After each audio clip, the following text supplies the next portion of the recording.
to Charmed Life, a radio show discussing spirituality, magic, and the unconditional love of the universe. Thanks for tuning in. And I am your host, Tricia Carr. I'm so pleased to be here with you today. It is December 2018.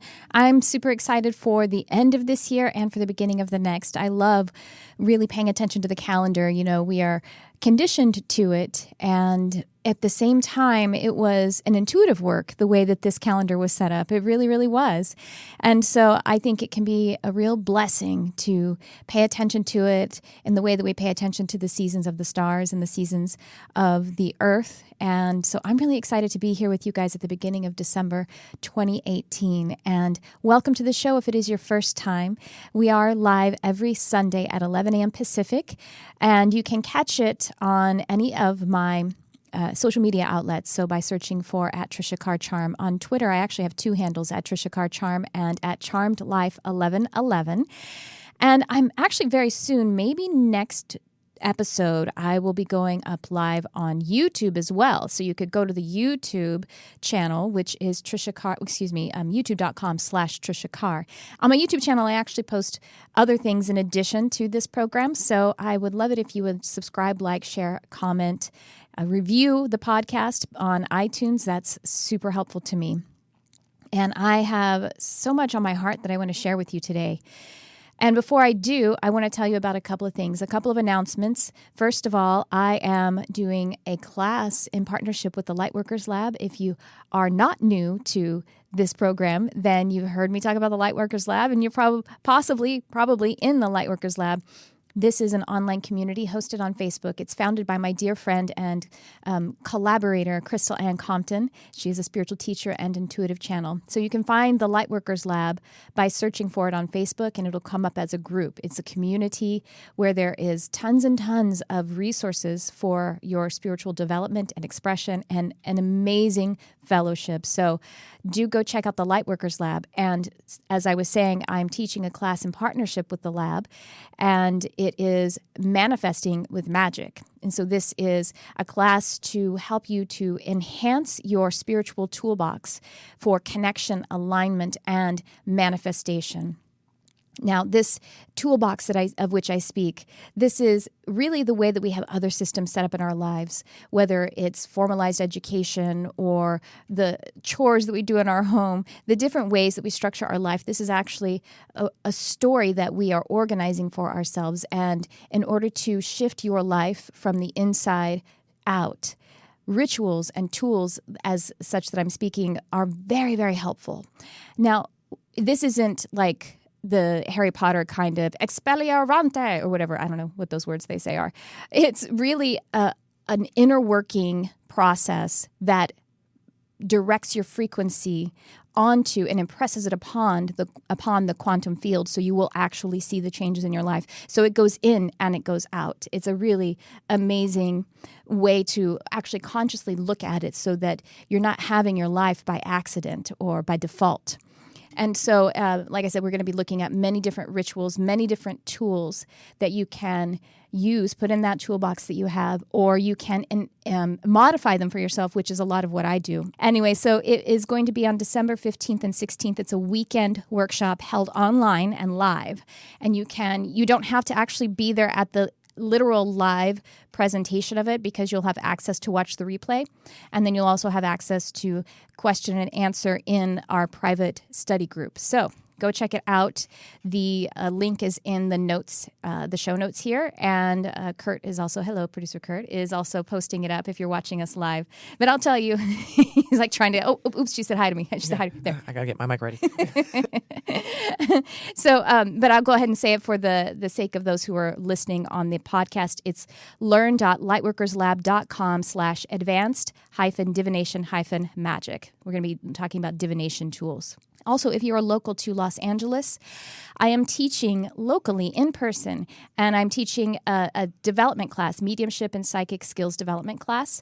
It is on December 9th. That is the first one or the last one, I would say, for this year. It's going to be in Burbank. So go check that out. You can find that on my website, triciacarcharm.com. And if you just go to Healing Arts Academy, you'll be able to see a calendar where there's just everything that I'm doing at all times and an easy way for you to sign up for that.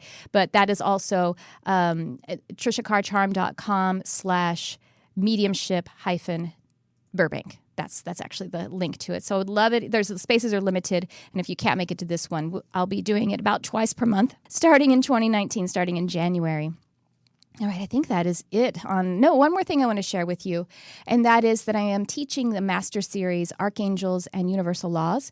I'm teaching this Master Series directly into my Patreon community, and you could still join. We're still in a monthly cycle learning about Archangel Michael and the Law of One, and wow, some really crazy, powerful stuff has been shifting for me.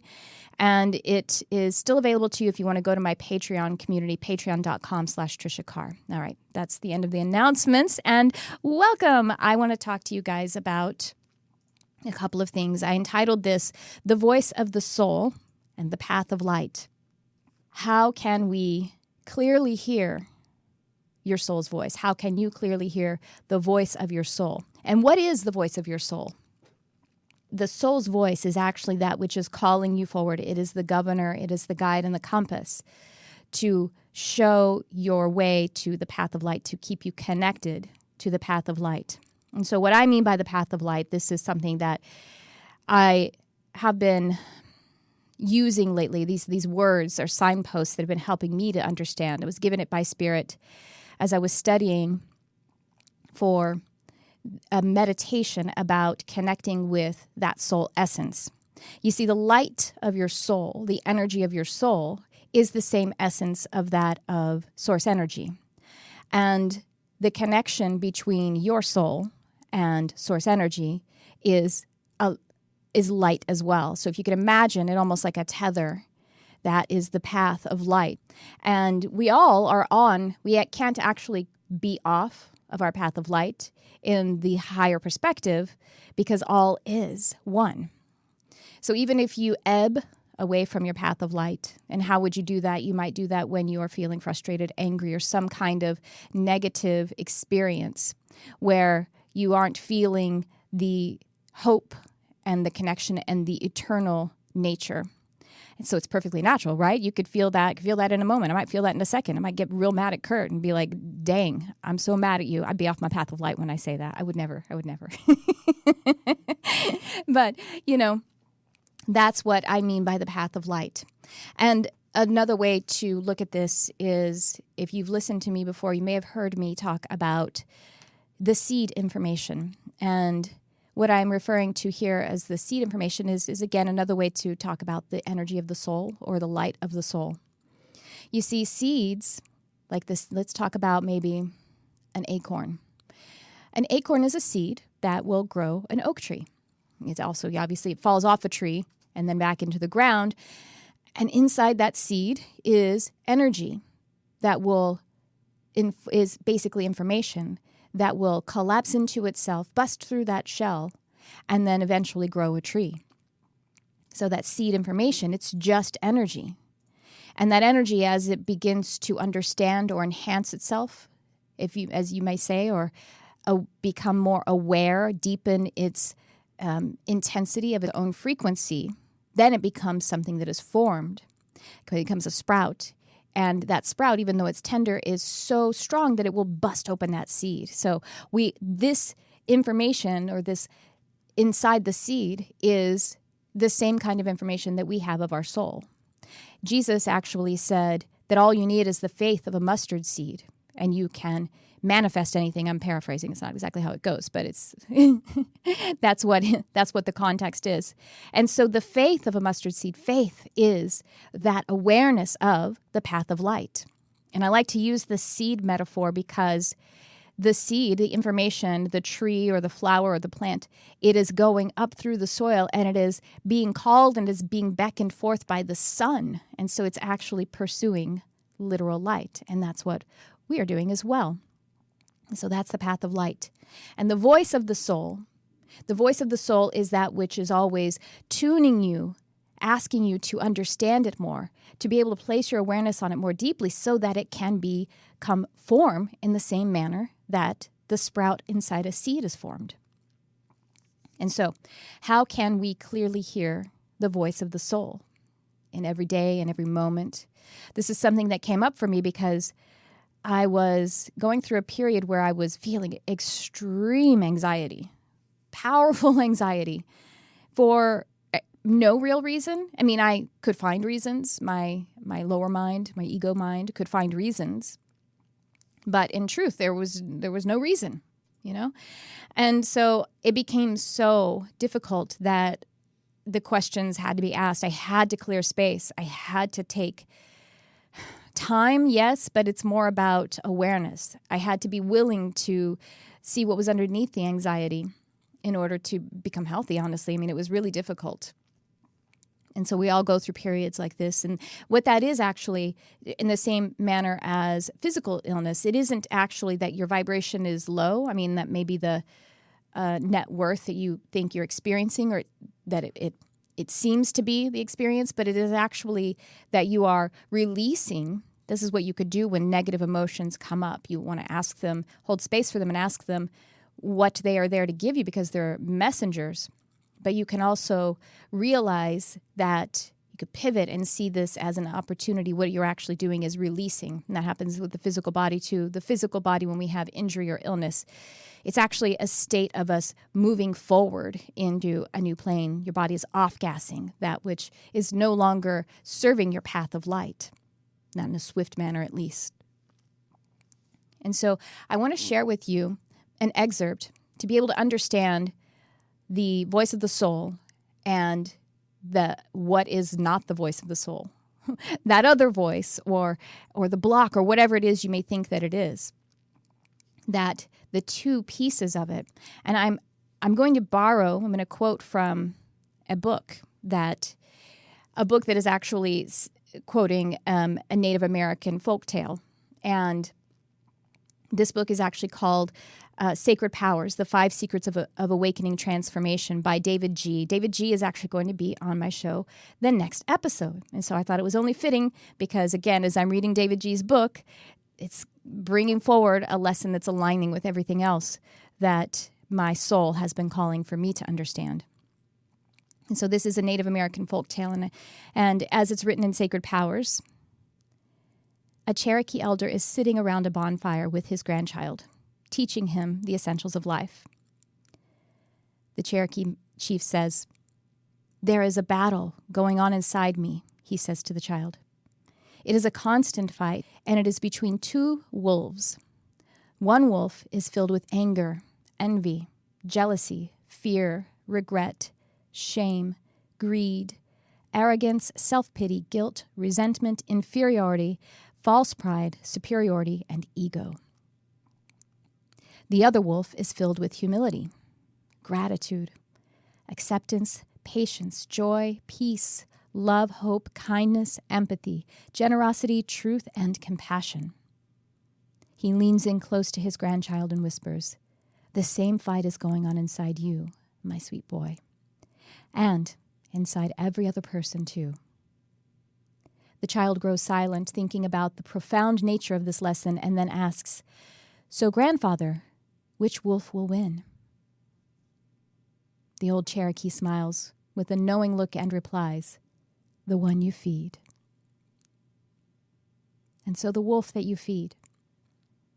We have the wolf of the soul, and we have that other guy.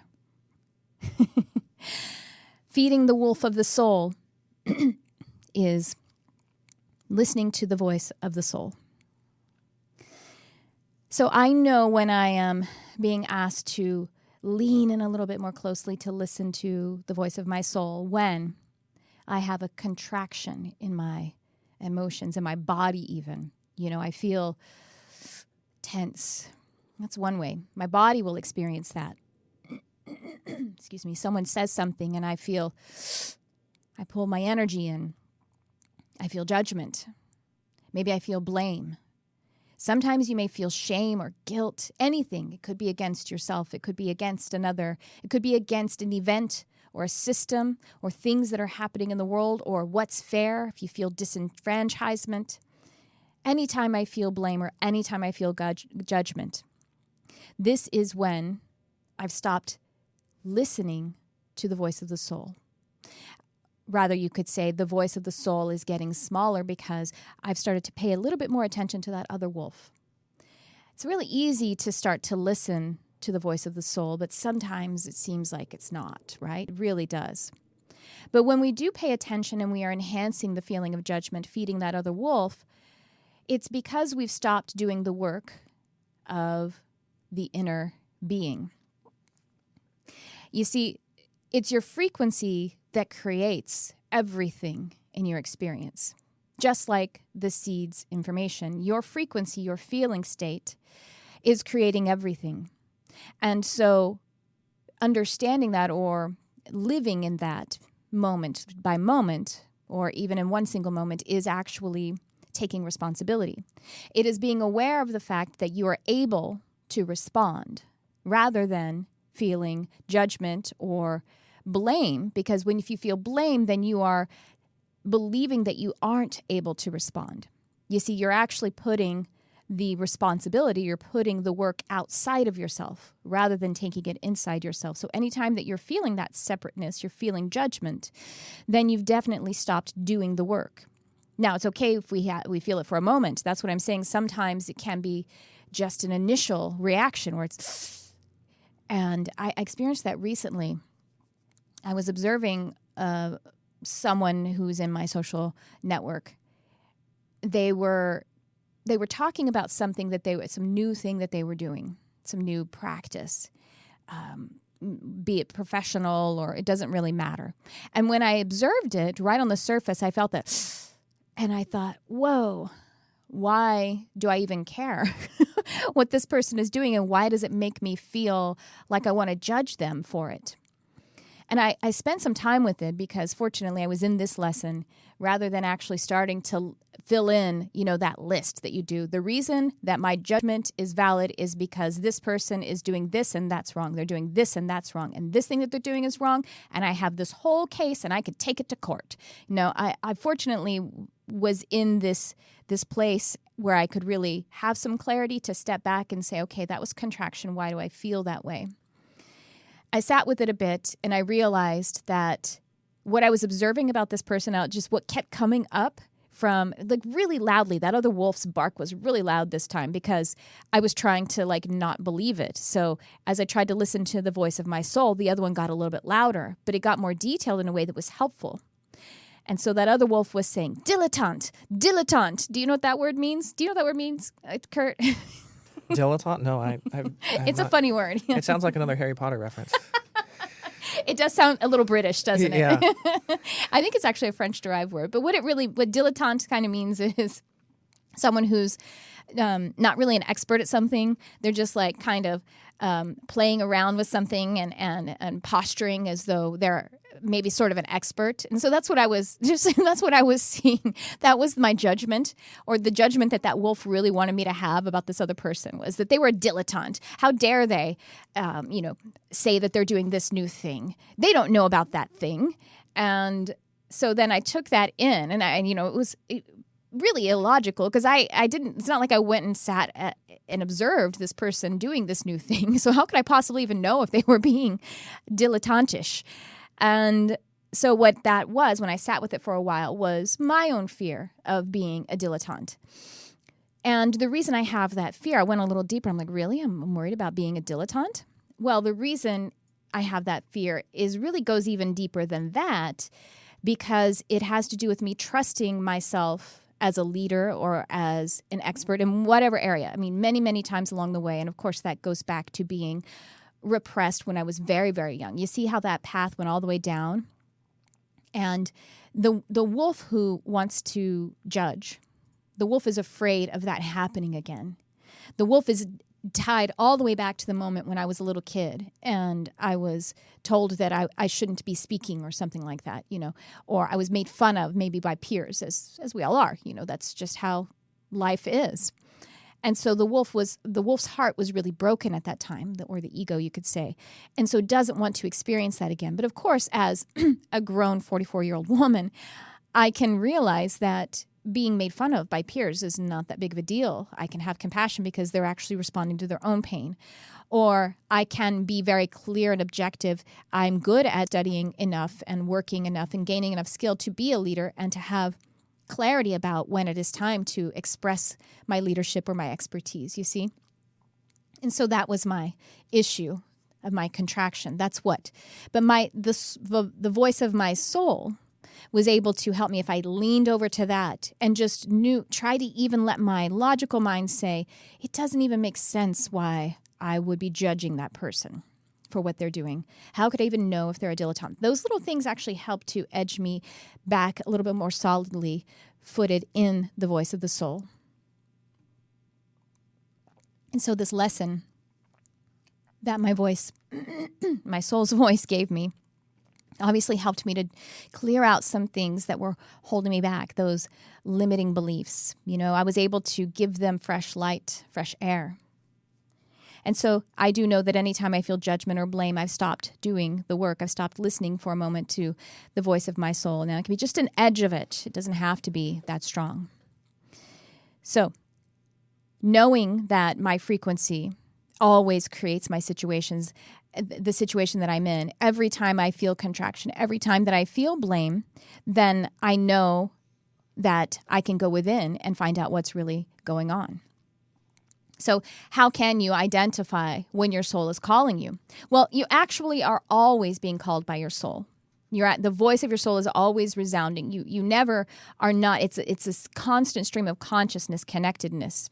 Because you're being called, it isn't just, I'm looking at it in this light of when things are negative, when you're feeling a negating kind of experience. But it's also when you feel bliss. When you feel bliss, joy, and excitement and connection, obviously that is the voice of your soul resounding really brilliantly, resonating inside your being. And so that is when you're experiencing it. And then when you feel the judgment, contraction, negativity in any way, your soul is still there calling. It's just that it is on the other side of that. It's underneath, and it is really asking essentially for you to invert the voice of the ego or the voice of that other wolf. And you'll be able to connect with the truth of your soul's voice. So when you do feel contracted, you can know that your soul's voice is actually calling you to an opportunity of healing. So when you feel the judgment, it means there's something being asked to be healed. And that's pretty cool. When you're in the state of bliss, well, you're in the state of being healed. You're being aware of that higher truth of being whole.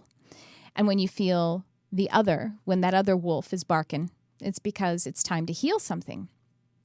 Now, there is also a third kind of more complex way that we might be trying to connect with the voice of the soul. And that's when we feel a superficial kind of pleasure. You see, things like addictive behaviors, they actually make things really complex because addictive behaviors, whether I don't mean just something like drugs and alcohol, it could be behaviors, the way that you are connecting with others, whether it's gossipy kind of talk, or it could be a kind of activism that is really in the vein of blame. When I mean activism, it could be social and political activism.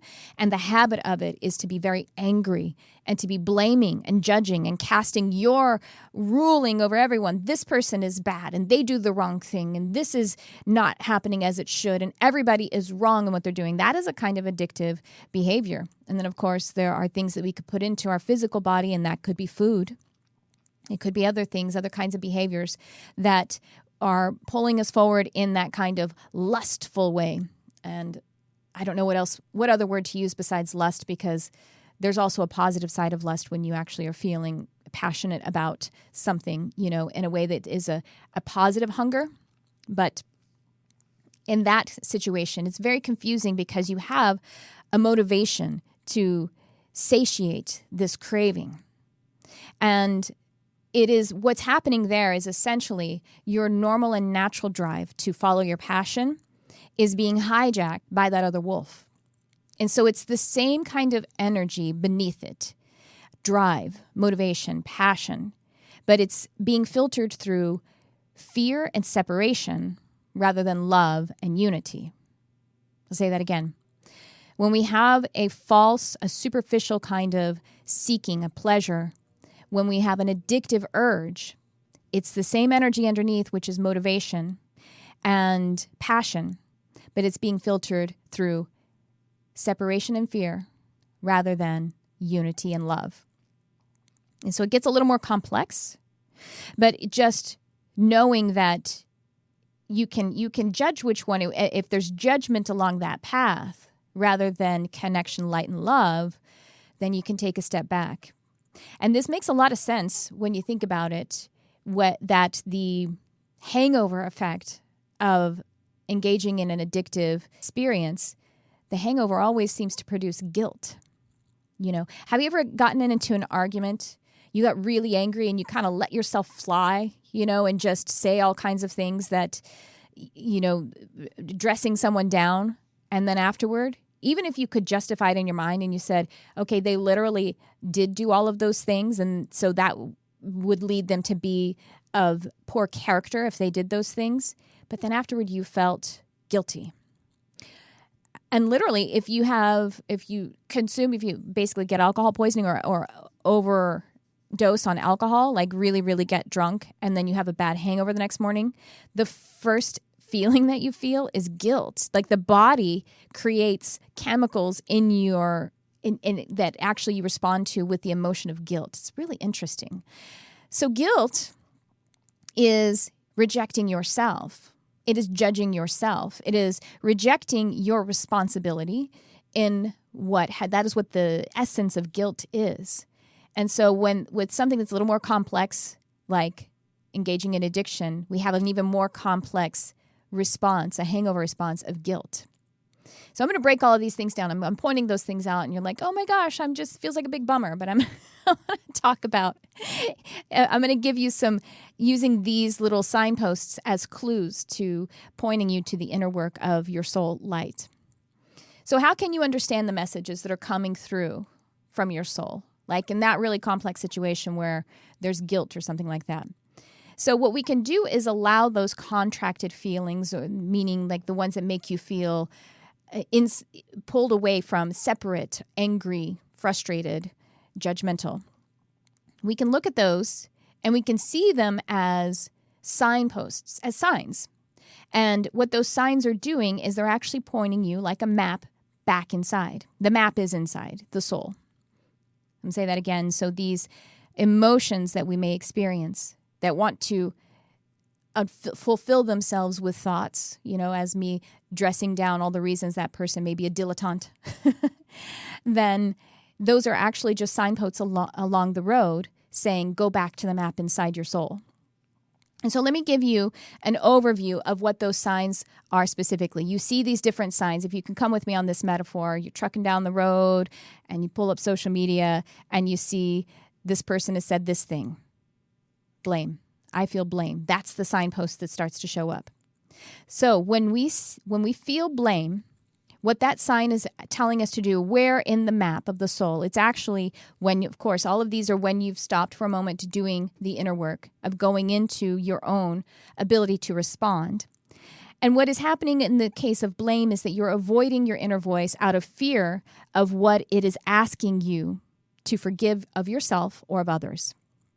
Much like myself, when I was saying I was afraid that other wolf was saying, no, it's scary. We don't want to go back and we don't want to feel how other people rejected us because just feeling it is painful again. It's false. It's not true because you have actually perspective. It puts us in the past. Our soul's light is actually arrested in that area, in that past area where we were rejected. And see the higher, being advanced, more enlightened, more evolved from this perspective, you can see that the reason that those who rejected you did that was out of their own fear. And so they were suffering as well. So the ego or that angry wolf, it has false beliefs. It's wrong. It's inaccurate. But it needs a loving attention in order to bring that energy back so that you can have the fullness of connection with your own soul. So again, blame is when you are feeling a withholding of forgiveness, either for others or for yourself. And when it is for others, it's always about you. Because you see, when we've been in a situation where people have abused us, rejected us, whatever that is, they're to blame because they did what they did. But also beneath that is we actually know, and even our lower mind knows at the very base that we are responsible for where we are. And so that we actually need to forgive ourselves for being in the situation with those people. I walked with my feet over to that place where those people were doing those things. That is always deep, deep in our understanding. And so even if we need to forgive someone else, deep within that, we have to forgive ourselves too. Because we need to understand that we are empowered now, and that by being able to bring the soul's light back into itself from these situations that are arresting it, these memories, or they could be even, memories are actually created in the moment. So we could be coloring them with some other things that we're experiencing right now, but we can use those memories as ways to bring the empowerment of the soul light back in. So judgment, these are all the same energy really, but they kind of have different details to them, these different signs that are pointing us back to the map of the soul. So then when we feel judgment, this is, like my example, this is when you are feeling about someone, there are a few different reasons, but this is one. When you're feeling about someone something that you fear is true about yourself. That's one thing. That's literally what I was doing when I saw the other person. I thought they were being a dilettante. And of course, as I continue to unpack it, there are other things to look at as well, the other fears that are ancillary.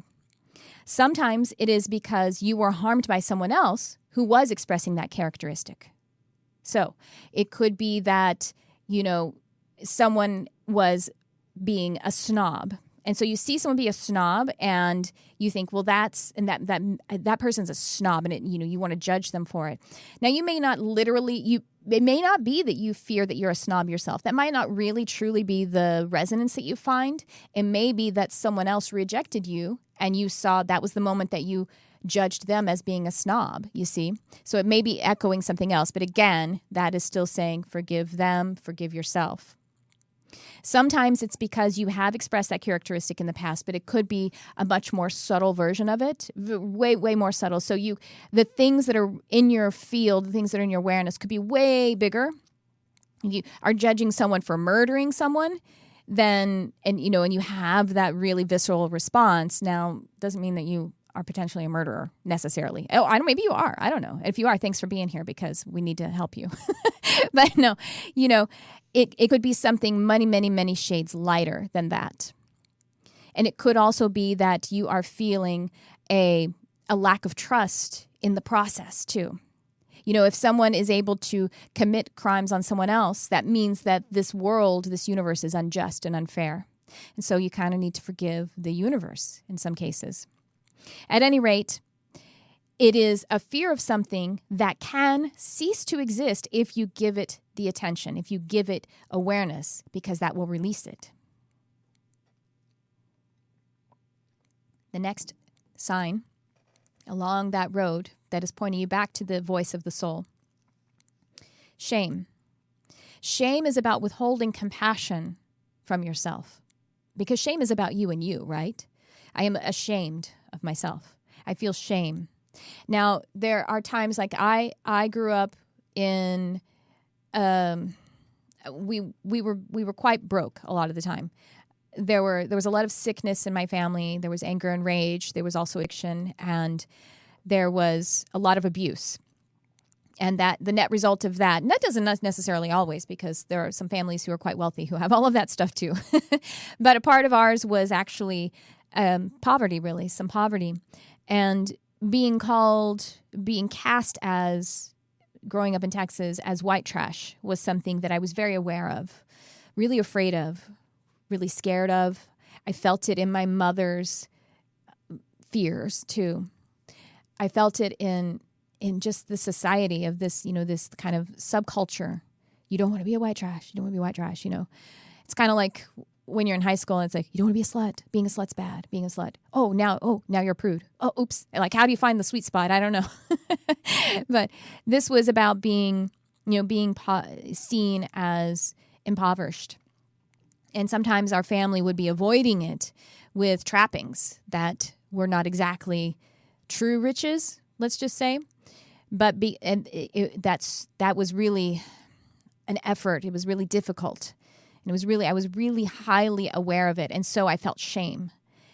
That's one example of a time that I felt shame. You see, that is a shame of who I am, because my family's wealth or lack thereof is directly related to the quality of the person that I am. That is what the shame emotion has all wrapped up in there. So shame is about you and you. Shame is about withholding compassion for yourself. Obviously, anyone who would call a family a sad little 7-year-old girl white trash is withholding compassion.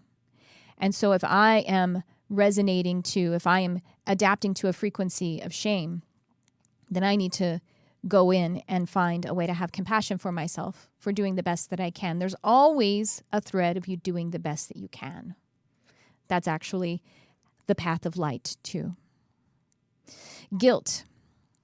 One of these signs that show up on the road where you're feeling guilt, and that is, covered that a little bit, but it's distrusting yourself. You've been down a path and it was the wrong one, and now I no longer trust myself. I am not a worthy captain of this vessel. Or it could be distrusting the process, distrusting another one's ability to save themselves. Now, what I mean by that is if you are, let's say, you are in a situation where you might be able to give someone a promotion at work, and you know this person really, really wants it, but you can feel that it's not the right decision for that person.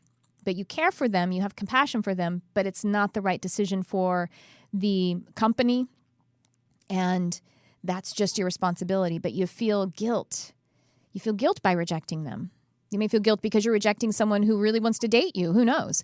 When you feel that guilt as in response to someone else's experience, it is asking you to trust the process greater and to trust that they are capable of doing their own work.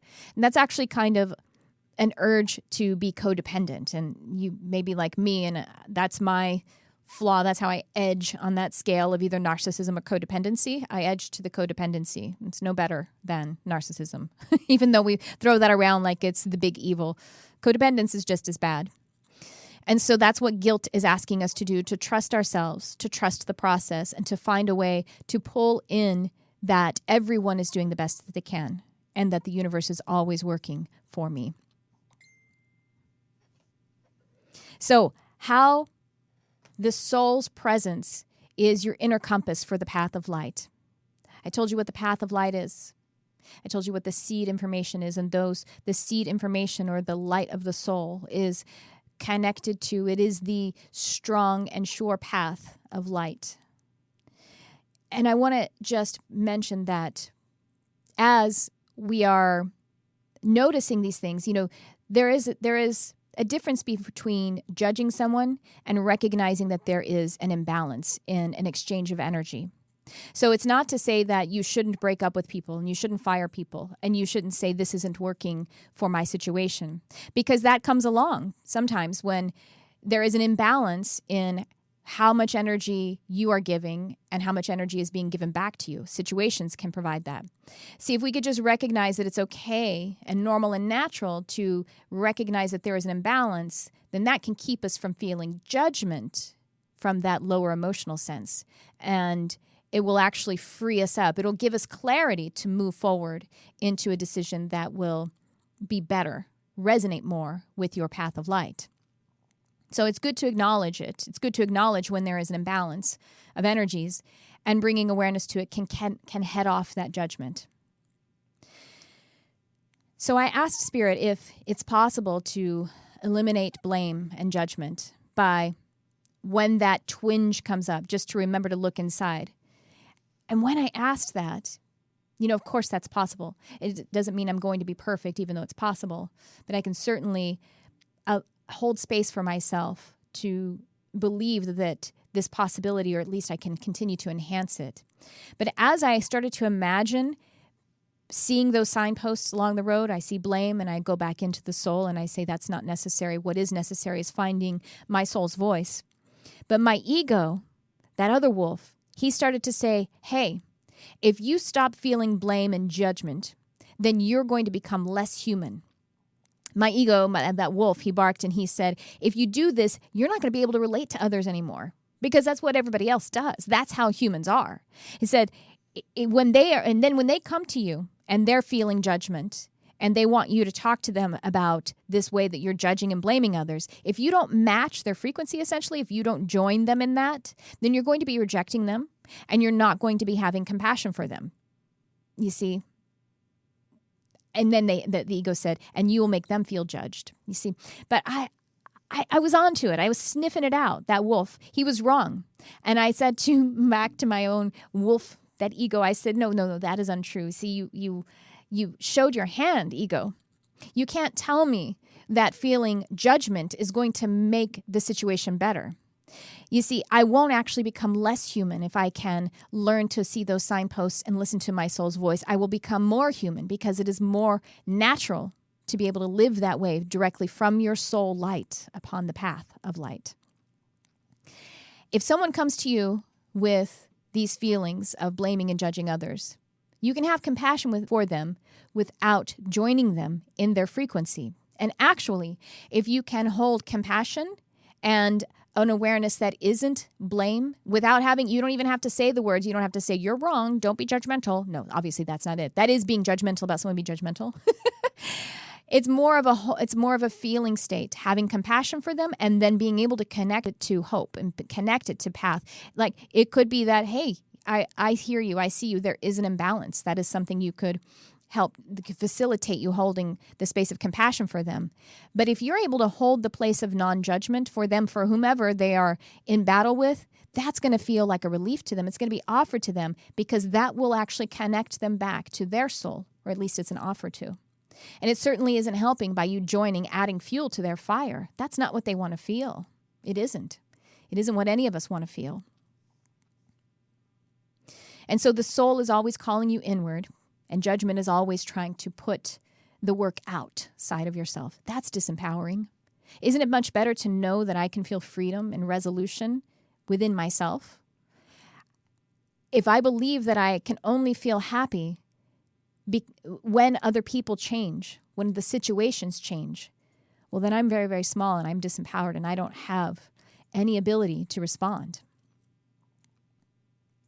And so it does come down to the wolf that you feed, and we have that power in every single moment. And what's really awesome about that is that not only does your outer reality start to shift when you're able to enhance the inner world, but you just feel better in the moment.